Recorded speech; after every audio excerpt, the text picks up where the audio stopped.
At this point, in order to figure out some information about the inverse trigonometric functions that are important, namely domains and ranges and how the cancellation properties work, we're going to recall some facts from previous that we talked about inverse functions.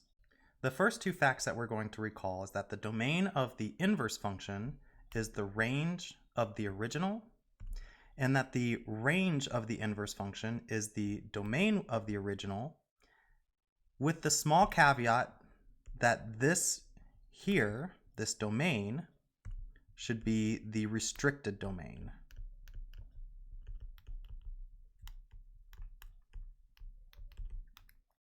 We can use this to determine what the domain and range is for the inverse trigonometric functions. So let's write out our three inverse trigonometric functions: sine inverse of x, cosine, or let's write tan inverse afterwards, because I like to group sine inverse of x and tan inverse of x because they have a very similar domain restriction that's placed on the original function to create sine inverse of x and tan inverse of x, and then cosine inverse of x. And let's run through what the domains and ranges should be according to these two facts here. Fact number one, fact number two. Let's start with the domain.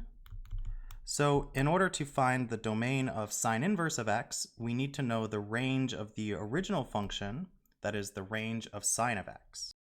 And similarly for tan inverse of x and cosine inverse of x, we'll need to know the range of the original function. So let's go back and take a look at the range of each one. So here's what we drew for sine of t. I have the independent variable labeled t, but that's not a big deal. What is the range? Well, the maximum y value that's obtained is +1, and the smallest y value that's obtained is -1. So the range of sine of t is -1, +1. That's not new, but perhaps it's worth it to recall. And so that is going to be the domain of the inverse.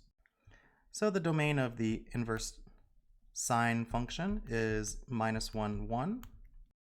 Let's check out the domain of tan inverse. That's going to be the range of tangent, and any y value that you draw a horizontal line for, you get an intersection with tangent of t. And what that means is that the range of tangent of t is all real numbers. Since the range of tangent of t is all real numbers, the domain of the inverse is also all real numbers. And finally, if we want to know the domain of cosine inverse of x, we would take a look at the graph. Here it is. We'd ask ourselves, what is the range of this original function, cosine of t? The range is all numbers, all y values between -1 and 1. And so the domain of the cosine inverse function is -1, 1.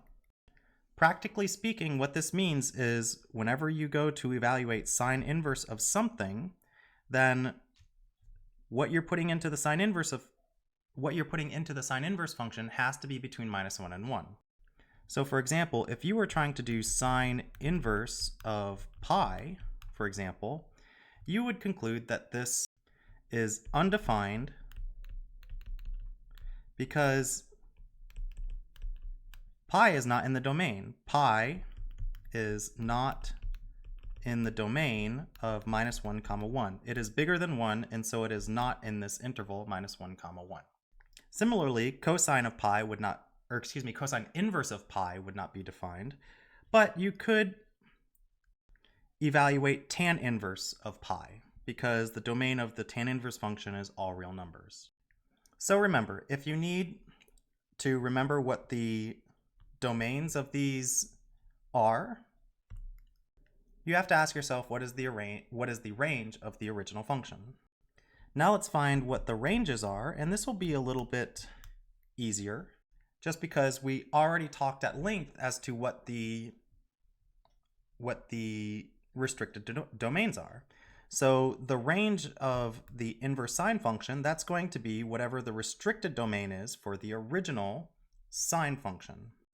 So the range is simply going to be -π/2, π/2. Similarly for tangent of x, the range is going to be the restricted domain of tan x, which is the same as the previous restricted domain, except we put parentheses because tangent is not defined at pi over 2 or minus pi over 2. And then finally, the range for the inverse cosine function, that's going to be the restricted domain of the cosine function, which is 0, pi. And this is how we determine the domains and ranges of the three inverse trigonometric functions.